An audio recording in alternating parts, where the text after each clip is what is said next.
Sa gitna ng mabilis na pagbabago sa mundo, nananatili ang ating misyon, ang ibahagi ang mensahe ng hindi nagmamaliw na pag-ibig ni Hesukristo para sa lahat.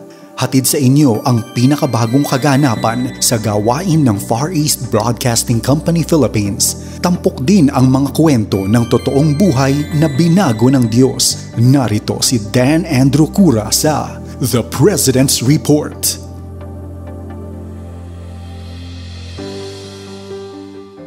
Ginunita natin ang Semana Santa habang ang National Capital Region at ang mga kalapit nitong lalawigan o yung Greater Manila Area ay isinailalim muli sa Enhanced Community Quarantine o ECQ.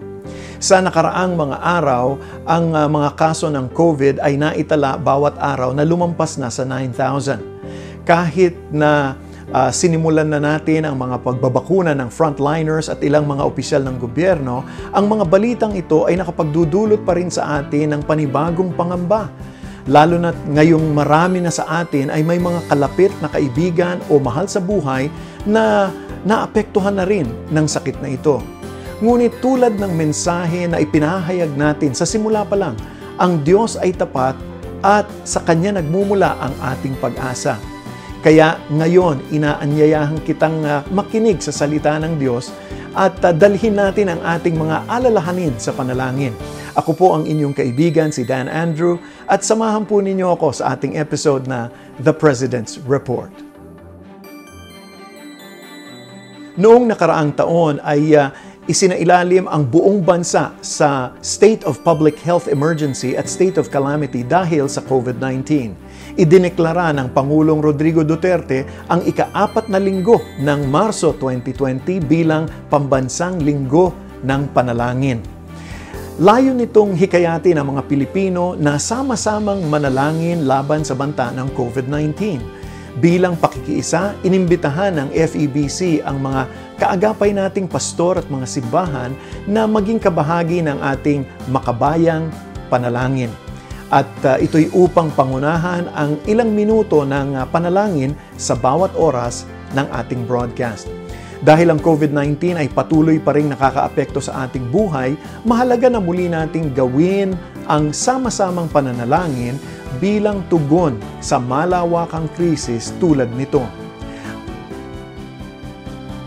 Ang isa sa mga unang tagubilin ni Apostol Pablo kay Timoteo na kanyang tinuturing na anak sa pananampalataya ay ang ipanalangin ang mga namumuno. Sa unang Timoteo, Kabanatang 2, talatang 1 hanggang 2, ito ang sinabi niya, "Una sa lahat, ipinakikiusap kong idulog ninyo sa Diyos ang inyong mga kahilingan, panalangin, pagsamo at pasasalamat para sa lahat ng tao. Idalangin rin ninyo ang mga hari at mga makapangyarihan upang tayo'y makapamuhay ng matahimik, mapayapa, makadiyos at marangal." Malaki ang impluwensya ng ating mga pinuno sa ating buhay. Ang kanilang desisyon ang nagtatakda kung paano tayo kikilos sa paglutas sa mga problema ng ating lipunan. At ang pandemyang ito ay isa lamang sa mga problema na ating kinaharap. Ngunit ipinahayag ng Diyos na maging ang ating mga pinuno ay may mga pagkukulang at madaling mahulog sa kasalanan gaya ng sinuman sa sangkatauhan. Nahaharap sila sa bigat ng responsibilidad, mga pagsasalungatan at labanang spiritual na marahil ay hindi man nila nalalaman. Ngayon, sa gitna ng pahirap na dala ng krisis, humugot tayo ng lakas mula sa panalangin. Itaas natin sa Diyos ang mga pinuno ng ating bansa at lahat ng mga nagtatrabaho sa loob ng iba't ibang mga sangay ng ating pamahalaan. Alalahanin natin ang mga opisyal ng gobyerno, mga mambabatas, mga pulis at mga sandatahang lakas, ang hukuman at lahat ng mga naglilingkod sa ating lokal na pamayanan. Naway gabayan sila ng Diyos sa paggawa ng aksyon at mga desisyon upang magkaroon ng positibong epekto sa buhay ng ating mga pamilya, pamayanan, sa batas, sa institusyon at iba pa.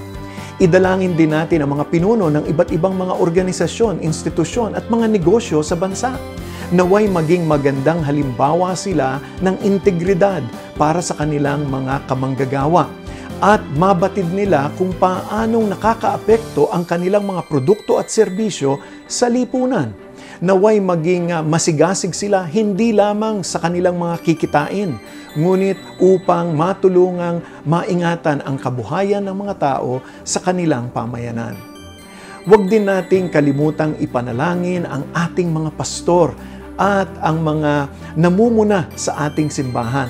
Naway patuloy na tugunan ng Panginoon ang kanilang mga pangangailangan at bigyan sila ng inspirasyon upang maging tapat sa kanilang paglilingkod sa gitna ng mga hamon na nakakaapekto sa kanilang kongregasyon.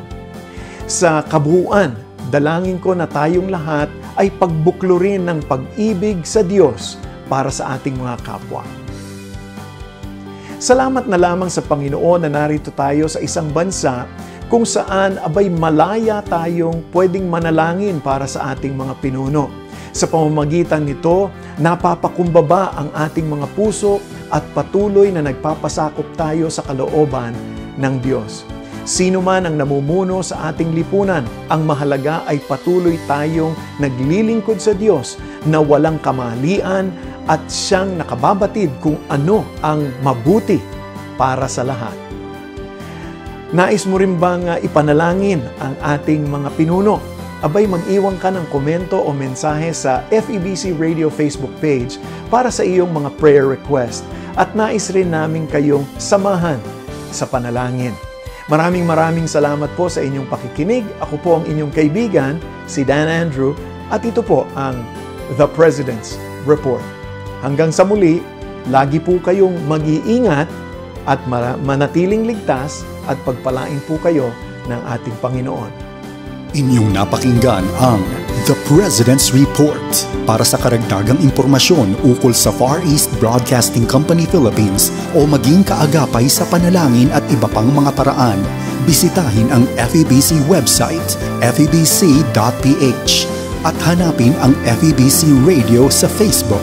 Maraming salamat sa iyong pag-agapay at pagpalain ka ng Panginoon.